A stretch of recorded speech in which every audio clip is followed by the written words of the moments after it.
Labadiena, Daivarai. Malonu Jūs matyti. Labas, Katerina. Labas. Tai prieš kiek laiko visa medžiotojų visuomenė buvo, nežinau, susijudinta dėl to straipsnio Delfi LT, jeigu neklystu, apie medžiotojų įvaizdį, apie pramogą mūsų, kaip modernu dabar sakyti, kad mes medžiojam dėl pramogos, dėl smagų laiko praleidimo ir koks tai smagumas, jeigu mes žudom gyvūnus. Matai tą straipsnį, ten neatsimenu, kaip buvo, tuoj pažiūrėsiu, tuoj atidarysiu. Turiu taip, nuoroda yra Delfi LT.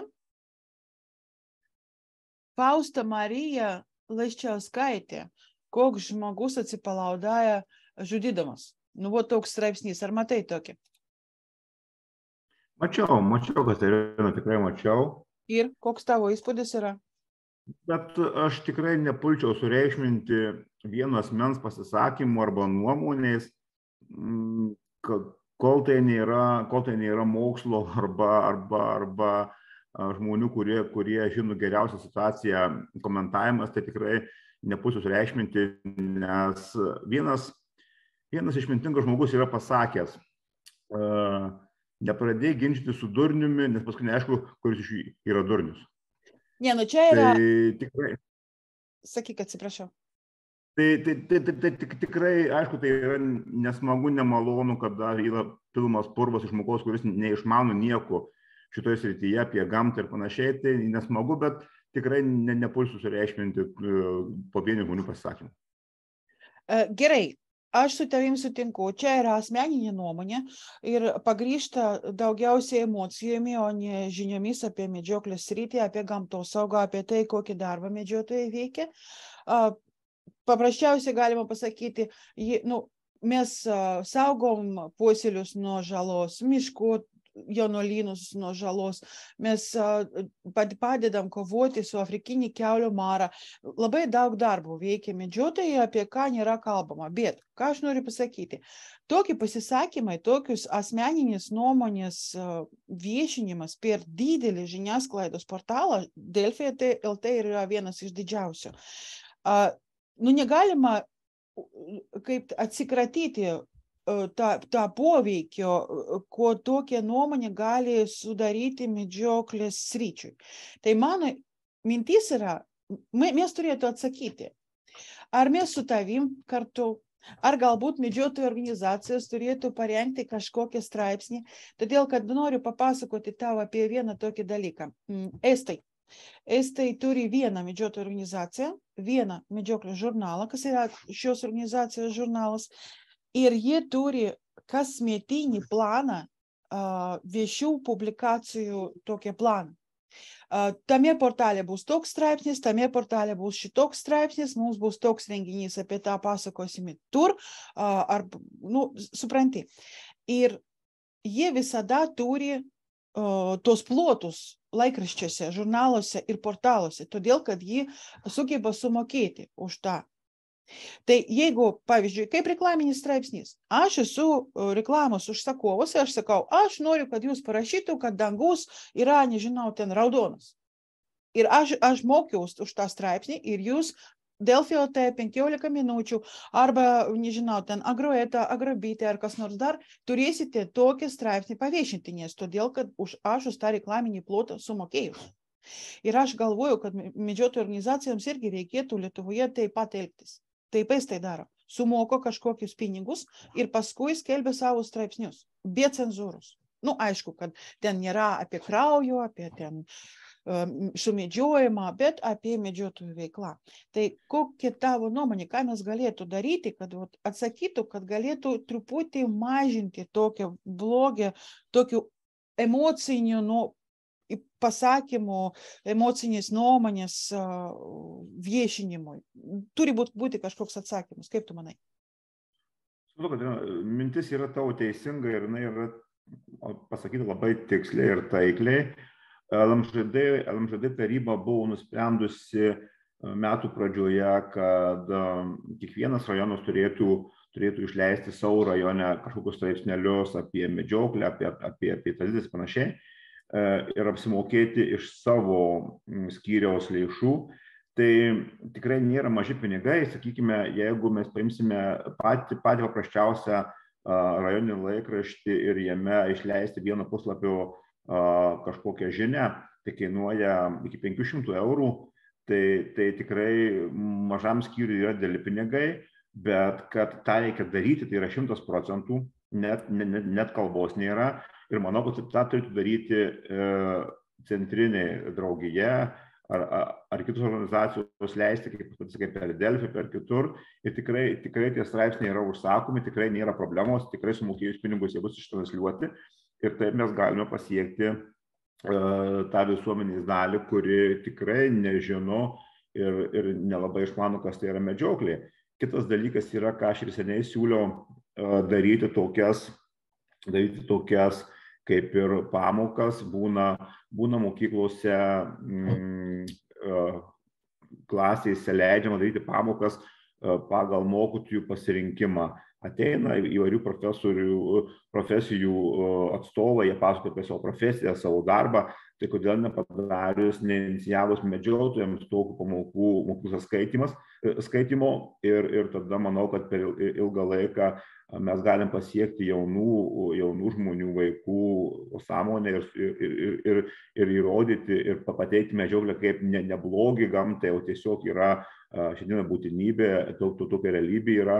O tie žmonės, kurie nori išgarsėti, tai tikrai jie tų pinigų ir turės, ir tam Delfi sumokės, ir tų straipsnių mes ateityje vis tiek matysime. Bet kad atsakas reikalingas yra 100%, net negalime tų klausimų diskutuoti. Bet čia manau, kad turėtų padaryti tą centrinės draugijos, kurios vienyje visus medžiotojus ir išleisti savo nuomonę. Bet tai tikrai nereikia priešinti visuomenė, sakyti, kad jie kažką pasakė blogai ar kažkas tokio. Mano manymu, tai yra nuomonių įvairovė, demokratija, bet kad negalima, tai yra faktas. Taip, aš su tavim sutinku, kad kiekvienas turi teisę turėti savo nuomonę ir kalbėti apie tai ir atstovauti savo požiūrį, bet aš irgi negalvoju, kad mums reikia ginčytis su tokiais gyvūnų teisių gintojais arba kažkokiu kitų, nežinau, visokių organizacijų atstovais, pavyzdžiui, Baltijos vilkai. Bet noriu pasakyti, kad su Baltijos vilko, man atrodo, paskutiniais metais problemų nėra, kad mes labai gerai galim sutarti su jais ir jie mato to mokslinio tyrimų rezultatus ir irgi supranto, kad nėra tokia žiauri ta vilkų populiacijos būklė, bet čia kitas klausimas. Aš galvoju, kad mums reikėtų ir mums, ir jums, ir medžiotojų organizacijoms reikėtų daugiau kalbėti apie tai, kokį darbą atlieka medžiotojai, kokius visuomeninius gerus darbus galbūt atlieko, aiškinti, kokia yra medžioklės būtinybė ir poveikis valstybės turtui, valstybės ekonomikai. Todėl, kad paprasčiausias pavyzdys yra kova su afrikiniu kiaulių maru. Tai medžiotojai padeda mažinti tą poveikį, padeda sutvarkyti šernų gaišienus, vietas, kur surasti tie šernai, kad tas ligos paplitimas mažėtų. Ir tokiu būdu mes mažinam, galbūt padedam sulaikyti kiaulienos kainas rinkoje, kad mūsų valstybės, mūsų šalies gyventojams nereikėtų daugiau mokėti. Todėl, kad jeigu kiaulininkystė nukenčia nuo afrikinį kiaulių marą, kainas pakels, todėl, kad reikės kiaulieną įvežti iš kitų šalių. Tai mes taip padedam sutaupyti gyventojų pinigus. O jie tai nesupranta, todėl, kad nieks jiems nepaaiškina. O čia problema. Katerina, galbūt jie ir nenori suprasti. Čia yra galbūt tas, taip kaip būdavo su Baltijos vilku pradžioje, kada nebuvo norų visai dialogų, nebuvo norų suprasti situacijos, tai galbūt ir čia nėra norų suprasti. Galbūt buvo noras tiesiog parašyti tokį straipsnį, sukelti ažiotažą ir čia, manau, kad tai buvo tikslas. Medžiotojų būtinybė, poreikis šiandienos gamtai yra tikrai neginčiamas, kada mes turėjome antikos laikų žmogus medžiojo dėl kailių ir dėl mėsos. Šiandieną medžioklė yra kaip reguliacinis mechanizmas. Mes matome, per metus padaroma pasėliam žalos yra 100 000 eurų. Ir jeigu bent, mano skaičiavimas, aš skaičiavęs, jeigu medžiotojai nemedžiotų bent 2-3 metus aplamai nieko, palikti taip, kaip yra, tiesiog paimtų savo ginklus į seifus ir iš tuos pinigus išvažiuotų kur nors į Turkiją, į Graikiją atostogauti. Tai per 3 metus skaičiai padaugėtų keleriopai skaičiai yra įspūdingi sumedžiojimų gyvūnų, tai skaičiai padaugėtų keleriopai, tai nuostoliai ūkininkams, nuostoliai verslams, tie patys avarijų skaičiai padaugėtų keleriopai. Prieš neseną laiką, prieš gerą mėnesį, mano gimtajame krašte Jurbarke viena moteris padarė avariją, išbėgo stirna, išbėgo į kelią ir tik tai laimingų dėka žmogus liko gyvas. Apžalotas, automobilis neremontuojamas visiškai. Tai tokiu atveju būtų labai daug ir jų padaugėtų keleriopai. Tai mes čia galime pykti medžiotojų, bet pasirinkimų mes nebeturime. Žmonės urbanizavo gyvūnų ginamasias vietas, buveinės, iškirto miškus, ten prisistatė savo namų.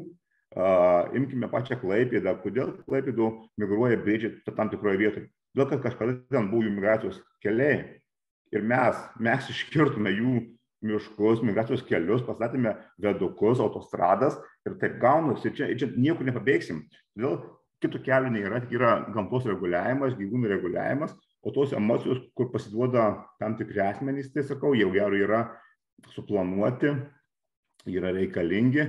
Žinoma, mes, kad kitais metais, jeigu aš neklystu, yra medžioklės plotų leidimų pratęsimai.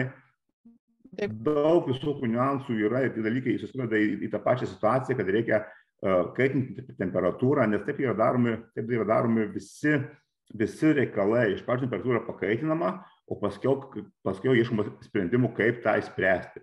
Tai tie dalykai jie tikrai nėra šiaip sau žmogus sumanęs, aš šiandien noriu parašyti straipsnį apie kažką.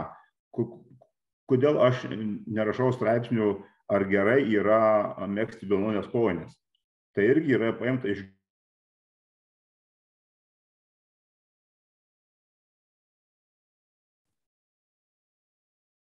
Tai yra paimta iš gyvūnų jo dalis ir yra paimtas jo vilna ir mezgama kojinės. Tai galima paškime straipsnį, ar gerai žmonės elgiasi, kurie mezga kojinės ir siunti šiandien į Ukrainą. Tai čia yra daug labai emocijų, bet po visom emocijom yra kažkas paslėpta. Aš sakau, kad kiti metai yra medžioklės plotų pratęsimo laikotarpis. Aš neatmesčiau to, kad tiesiog yra temperatūros kaitinimas ir tiek. Galbūt. Ir kitas dalykas yra toks, kad medžioklė ir viskas, kas su ją susiję, yra labai tokia jautri tema. Ir jeigu kažkas yra paskelbta portalė, tai visiškai gali sulaukti daug peržiūrų, daug komentarų, todėl kad yra tokia visuomenės dalis, kas yra visiškai jau prieš medžioklę. Kodėl tai dabar neaiškinsim, kodėl taip yra, bet čia labai tokia dėkinga tema, kad gautų, klik. Čia yra teisė apie šiuolaikinį medijų politiką ir darbo, būdą. Gerai, bet mes galim šnekėti apie tai, kas yra gerai. Ir aš labai norėjau su tavim būtinai pakalbėti, todėl kad tu esi labai geras pavyzdys kitiems medžiotojams ir visuomeniai parodyti apie tos darbus gerus, ką veikia medžiotojai. Tai noriu, kad tu man papasakotų, galbūt truputį atžvelgą į Raudonės šventę, Švento Huberto minėjimo šventė Raudonėje, kas įvyko. Trumpai galbūt, kiek žmonių buvo, kokie buvo atsiliepimai, galbūt vietinis medijų kažkokie laikraščiuose arba kažkur. Truputį apie šventę papasakok. Taip, tikrai buvo nuostabus renginys ir žmonių susilaukimų skaičiavimas apie 2000 žmonių buvo atvykę į renginį. Tai yra pirmas renginys Raudonėje tokiu mastu, kad būtų tie žmonių visi nustebę, seniūnas sako, tik nėra B mašinų Raudonėje niekados.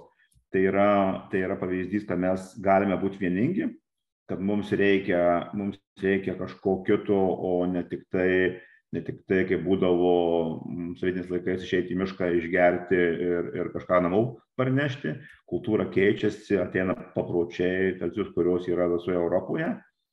Ir visų mūsų dėka, gink Dieve, ne aš vienas tą padariau, tiesiog buvo sena idėja, o kolektyvai Jurbarko medžiotojų, kitų rajonų medžiotojų prisidėjo, tikrai padarėme puikų renginį ir tikrai tų renginių reikia. Tai čia net kalbos nėra šitoje vietoje ir masė žmonių parodė tai, kad miestelėnų suvažiavo labai daug, bendruomenių daug ir tikrai, sakykime, pusė per pusę buvo medžiotojų, pusė buvo nemedžiotojų, tikrai atsiliepimai yra patys geriausi. Aišku, yra visokių, yra žmonių, kurie sako, kažkas negerai, bet tikrai nėra negerai, tikrai yra gerai. Tai yra pirmas renginys, todėl jis toksai yra ir visiems truputėlį keistokas, bet paimsime Vokietiją, Slovakiją, Vengriją, Lenkiją, tai yra šimtmečiai tokie renginiai vyksta ir nieko nestebina, tai manau, kad tik tai į priekį su tais renginiais. Taip. O kokie atsiliepimai iš visuomenės? Iš visuomenės atsiliepimai yra geri. Tikrai geri tie žmonės, kurie buvo renginyje, neišgirdau nei vieno blogo atsiliepimo, kurie pačiam renginyje dalyvavo. Tie, kurie nedalyvavo, yra kategorija, kurie viskam prieštaravo, tai čia yra normalu. Kas liečia medijas, tai kvietėme mes ir Lietuvos televiziją, bet jie kažkaip nesidomėjo šito renginiu mūsų. Buvo atvykę žurnalistai iš vietinės spaudos. Paskui tam tikrų klausimų buvo užduota, kuriuos teko papasakoti, kad paaiškinau situaciją, dėl ko buvo tas pats elnias nešamas. Tai tada žurnalistai suprato tą pačią idėją ir suprato, kam tai daroma ir dėl ko tai yra renginys vykdomas. Tai tikrai kažkokių piktumų nebuvo, nei pačio renginio metu, nei po renginių, tikrai vertinu labai teigiamai. Fantastika. Čia yra pats svarbiausias, kad yra galimybė paaiškinti, kodėl taip, o ne kitaip, kodėl tas viskas reikalingas ir tas elnias. Irgi aš galiu įsivaizduoti, kad paprastas žmogus, kas nežino nieko apie medžioklę, pamatytų, kad nešamas tas nužudytas vargšas gyvūnas ir galima pasakyti kažką neigiamą. Bet čia tikrai yra gražus tradicijos ir mūsų problema, kiek Latvijos, kiek Lietuvos, kiek Estijos problema yra ta, kad mes nelabai ilgai gyvenam be sovietinės tvarkos, mes atgavom nepriklausomybę, nesenai galima sakyti, o tokia Vokietija, ar Čekoslovakija, arba kažkokia kita Europos šalis turi tas tradicijos ir jos buvo visada kaip puoselėjamos, o mes dabar turim sudaryti tą mūsų tradiciją, nežinau, supranti, viską mes turim sudaryti iš naujo. Kažkur kažką paimti, kažkur savo kažką sugalvoti. Gerai, bet aš žinau, kad medžiotojai daro labai daug kitų gerų darbų. Visuomenės švietimas taip, kultūringi renginiai taip, bet dabar papasakok, prašau, apie medžiotojų tokią praktikinį pagalbą Ukrainai. Aš pakalbėsiu galbūt apie savo krašto medžiotojus, apie Jurbarko krašto medžiotojus. Aš net nebejau, kad ir kitur tai vyksta. Kada prasidėjo karas Ukrainoje, mūsų medžiotojai tikrai vieningai rinko ir lėšas, iš savo būrelių skyrė nemažas pinigų sumas, kurios nukeliavo į Ukrainą. Čia buvo karo pradžioje. Dabar, kada atėjo žiema, tikrai yra sunkus laikas Ukrainos kariams. Ir vieno mūsų klubo vadovas paskambino, sako, Daivarai, kaip tu manai, yra toksai pasiūlymas iš mūsų klubo, gal padarome konservų ir išsiunčiame į Ukrainą. Viskas yra ok, viskas lygtais ir šauni mintis, šauni idėja. Tada iškyla klausimas, ar visi klubai tam pritars. Antras klausimas, kokiu reikia dokumentų išsiųsti ir kas juos išsiųs ir kiek tai kainuos. Tada džiugiausia dalykas yra tas, kad mes turime Jurbarke 9 klubus, kurie priklauso draugijai. Šiaip klubų yra 11, bet kiti 2 nepriklauso. Tai 9 klubai greituoju būdu pasakė taip mes darome, taip mes tikrai tą padaryti galime, tikrai nėra problema. Tada buvo nuspręsta sumedžioti po vieną elnį arba briedį iš klubų ir tą visą sumedžiotą žvėrieną vežti į cechą, kuris padarys konservus. mes planuojam padaryti apie 2000, gal 2000 vienetų ir juos išsiųsti į Ukrainą. Ir tada iškilo vėl problema, kaip tą padaryti, kas tą gali padaryti, dokumentacija. Ir mums čia padėjo, mes to nepadarėme, mes šią savaitę turime tą darbą padaryti, turime surinkti ir pagaminti, tai kitą savaitę mes planuojame jau išsiųsti ir mums padėjo vienas žurnalistas, kuris turi pažįstamų, kurie vyksta nuolatos į Ukrainą ir mums pažadėjo, kai tik tai mes pagaminsime ir pristatysime ten, kur bus nurodyta, bus mūsų konservai išsiųsti tiesiai į Bachmutą, į fronto liniją, kur dabar yra sunkiausia. Tai už tą visą gamybą apmokės Jurbarko draugija. Čia tie patys pinigai, kur draugijos nariai suneša nario mokestį. Ir tokiu būdu mes bent dalelytę padėsime Ukrainos kariams pratempti tą žiemą, nes tikrai žinome puikiai, kada pilvas tuščias, yra ir šalčiau gerokai ir ta kova yra sunkesnė. Tai tikimės, kad bent kažkiek tai mes savo pastangomis prisidėsime prie paramos Ukrainos kariams. Tai tokia akcija buvo sugalvota. Sakau, labiausiai džiaugiuosi tuo, kad mes esame vieningi, mūsų 9 klubai nebuvo nei vieno, sakė, mes galbūt neturime limitų, galbūt mes neturime elnių, galbūt mums patiems reikia tų elnių, tai visi geranoriškai atsiliepia, kad taip darome, taip vežame, tai tokie dalykai yra daromi, tai aš net nebejoju, kad tą daro ir kiti rajonai ir nebejoju, kad tai bus daroma nuolatos. Esame kažkada, gal prieš porą metų, prieš pandemiją darę produktus ir vežę seneliam į kaimus prieš Kalėdas. Tai tų dalykų esam darę, bet kažkaip tai tokie dalykai nėra labai garsiai viešinami, bet galbūt reikia tą daryti, nes matome iš tos aplinkos, kad kada viešini tokius dalykus, tai tie žmonės, kurie turi tam tikrą pyktį, jie nebeturi ką sakyti. Tai reikia daryti, tai reikia viešinti garsiai, sakyti, ką mes siekime, ką mes darome. Ir manau, kad ilgainiui dingsta problema, kaip nėra jau Vokietijos Slovakijoje. Taip, aš irgi manau, kad reikia kuo daugiau kalbėti ir neginčytis, bet tik aiškinti, pasakoti, ką mes darom, kodėl mes darom, su skaičiais, su įrodymais, su faktais. Todėl, kad tik taip galima atsakyti emocijoms, su faktais. Taip. Gerai, o kitais metais turite kažkokį planą, nežinau, tu Raudonėje aš atsimenu, kad iš scenos tu pasakė, kad labai norėtum, kad tokie renginiai taptų tradicija.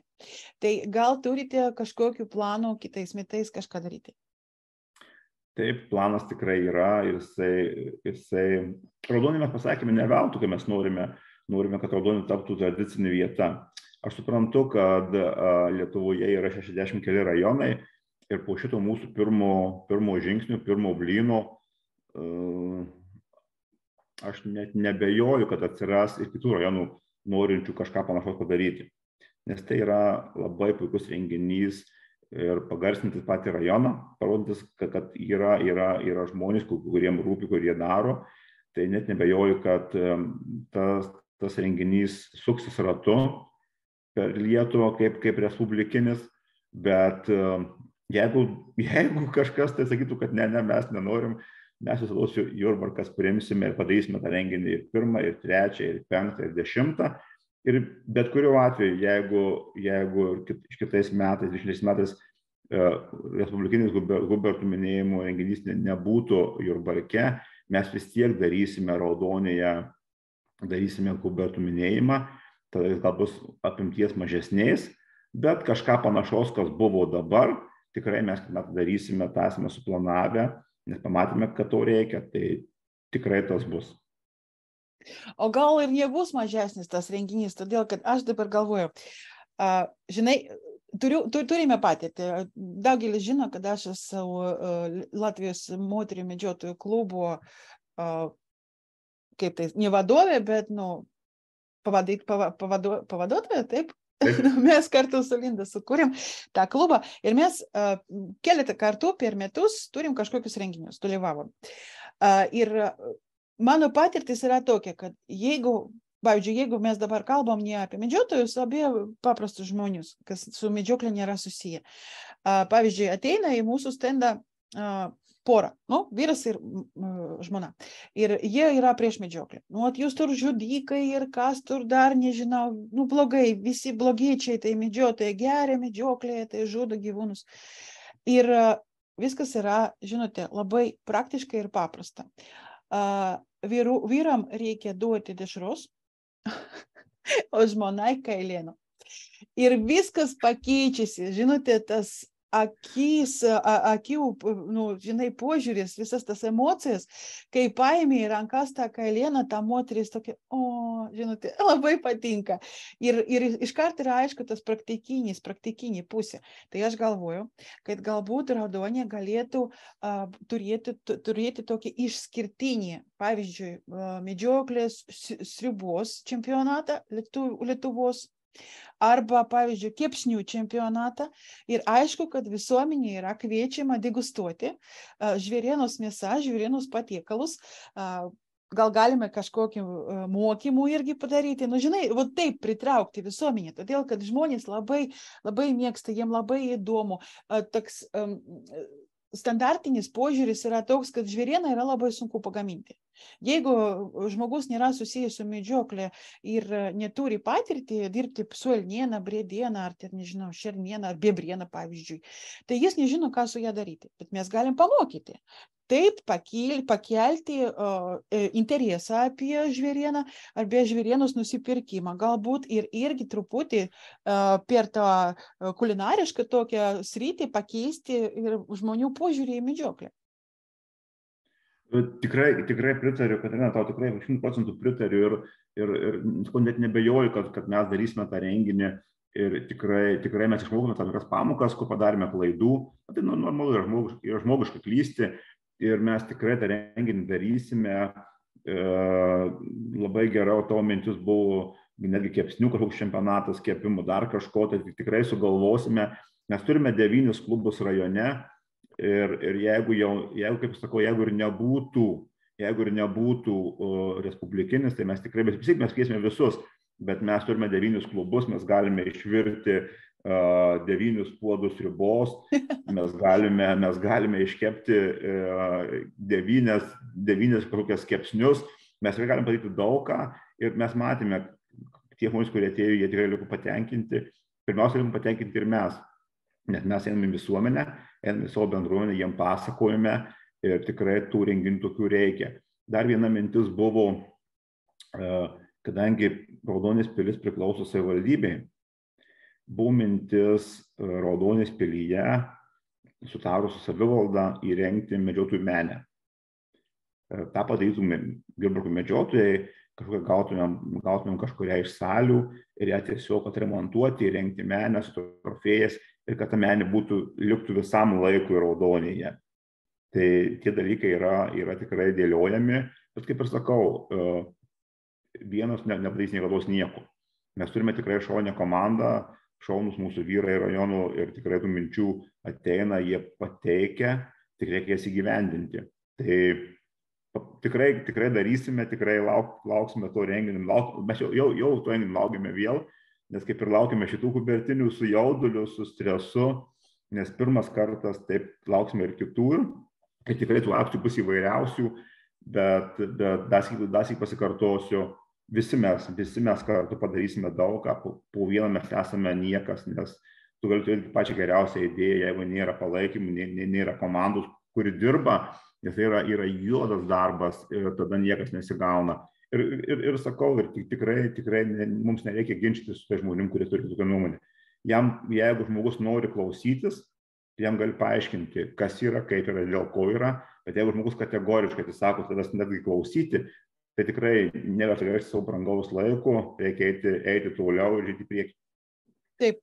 O kokia tavo nuomonė, dabar jau turėsim užbaigti pokalbį, bet aš norėjau tavęs paklausti apie tavo nuomonę, ką medžiotojų vienijančios organizacijos turėtų galbūt daryti, ar tu esi galvojęs apie tai, ką turėtų daryti, kad truputį bandytų pakeisti visuomenės požiūrį ir tokią, nežinau, pagarbą medžiotojams padėti įveisti. Tai mes turime labai gerą pavyzdį. Pavyzdys tikrai yra šaunus. Pasikeitus LMŽD vadovybei, mes matome tuos teigiamus žingsnius, kurių nebuvo daug metų, ėjimas į visuomenę bendruomenę. Aiškinimasis, kalbėjimasis, vadovai LMŽD tikrai normaliai bendrauja tiek su ūkininkais. Mes turėjome iškilusią nemažą problemą prieš kelias dienas su vienu klubu, kur tikrai mes gavome ir skundų iš ūkininkų dėl tam tikrų dalykų nedarimų, dėl didelių labai žalų. Ir pats požiūris LMŽD vadų yra tikrai geras, jie tarpininkauja, padeda išspręsti problemas. Tai va, tas jau yra labai gerai. O visą kitą, ką ir kalbėjom, tie patys užsakomieji straipsniai į žiniasklaidos priemonės, kurios eina visoje Respublikoje. Tai tokie dalykai, tie patys renginiai, šventės, tie patys įėjimas į mokyklas, tai yra tas ir to, ko reikia mums šiandieną. Nes jeigu mes lauksime, o mūsų vis dergs, tai ateis tas laikas, kad didžioji visuomenė dalis sakys, tai gal tikrai taip yra, kadangi jie tyli, jie nieko nesako, jie nesigina šitoje vietoje, tai reiškia, jie ko gero savo tą kaltę ir tas problemas pripažįsta. Bet kaip ir sakau, vieno žmogaus nuomonė yra niekas. Aš vis tiek manau, kad čia temperatūros kaitinimas ir kitaip negaliu įvardinti šitų dalykų. Taip, reikia mums visiems kartu dirbti, kalbėti. Todėl daugelis medžiotojų, su kuo aš kalbu, jis sako, nereikia kalbėti apie tai, nereikia viešiai žinoti apie medžioklę, todėl kad tada visuomenė apie mus šnekės ir žinos ir mums to nereikia. Daugiau problemų bus nereikia. Bet aš galvoju, kad dabar šiuolaikinėje pasaulyje, kad yra žiniasklaida ir informacijos ėjimas yra toks greitas, negali tu nieko nuslėpti, negali. Jeigu nelaimingas atsitikimas ar kažkas ten prigerės medžioklėje arba kas nors dar, tai tokia informacija iškart yra internete. Ir mes turim reaguoti greičiau. Bet Katerina, o čia yra esminis dalykas. Aš ir džiaugiuosi, kad pasikeitė tie laikai ir nėra, kai būdavo 50 metais, 60, kada medžiotojai prisigerdavo, darydavo nesąmonės ir panašiai, grįždavo be ginklų ir niekas nežinojo. Atrodo, kad nieko nebuvo. Tais laikais nebuvo ir neįgalių žmonių. Irgi niekas nežinojo, nes visi neįgalūs žmonės buvo uždaryti. Tai aš džiaugiuosi, kad visuomenė keičiasi, einame mes į viešumą, mes dabar turime ir neįgalių žmonių ir reikia jiems padėti, reikia traukti juos į savo visuomenę, į savo bendruomenę, reikia kalbėti apie tą pačią medžioklę. Ir džiaugiuosi, kad medžiotojas, kuris padaro nusižengimą, pagautas išgėręs, pagautas kažką neteisingai sumedžiojęs, yra išviešinama. Tai tik tai eina į gerą pusę, tai nėra blogi dalykai, nes tas viešumas mums visiems duoda pasitempimą. Jeigu jūs atsimenate laikus, kada buvo 80 metai, kada alkoholis buvo geriamas kibirais ir tai buvo norma. Tai buvo norma, aš tais laikais buvau varovų, kokie buvo 85 metai, gal 90, buvau varovų, tai iki pietų nebūdavo gyvų medžioklį. Tai dabar to nebelikia ir keičiasi viskas ir keičiasi dėka medijų, kadangi viską galima greit išviešinti ir atėjo jaunoji karta, kuri supranta, kad taip negalima daryti. Ir tik tai sveikintina yra, kad medijos apie tai parašo. Ir aš džiaugiuosi, kad mūsų draugijos vadovai tą patį supranta ir visada pasmerkia tokius atvejus. Bet tai yra normalu, negalime mes ginti žmonių, kurie daro kažką tai prieš įstatymą. Tai yra viskas normalu yra ir reikia medijomis ir mums pasinaudoti, jeigu tokius yra ir parodyti kitą pusę, kad mes tokie nesam. O kai sakydavo senuoliai, kiekvienoje šeimoje yra čigonas. Taip, kad čia, žinai, čia toks dalykas, nepakeisi mes nieko ir tie atvejai yra vienetiniai. Jeigu mes turime Respublikoje keliasdešimt tūkstančių medžiotojų ir per metus įvyksta 2-3 atvejai, tai ką dabar? Tai visi esame žmonės skirtingi, suklystam, galbūt atvejai, kurie yra žmogus gal tik suklydo, kažko nepadarė, kažką tai pamiršo. Bet yra piktybinių atvejų, kada daro piktybiškai, taip viešinti vienareikšmiškai ir tarkuoti už pakoliukus tokius darbus. Taip, todėl, kad tokį, jeigu mes kalbame apie piktybiškai kažkokį padarytą pažeidimą, tai čia jau ne medžiotojas. Čia ir mes jo vadinam brakonieriu. Ir jis yra pažeidėjas ir viskas, ir taškas. Čia ne medžiotojas, nesusijęs su mums. Taip, tikslai. Aš irgi už tai, kad reikia daugiau kalbėti, šnekėti, aiškinti, rodyti. Ir ačiū tau už tavo darbą ir už jūsų Jurbarko Lietuvos medžiotojų ir žvejų draugijos Jurbarko skyriaus darbą. Ir visiems medžiotojams ačiū už tą, ką mes darom. Ačiū tau. Ačiū, Dina.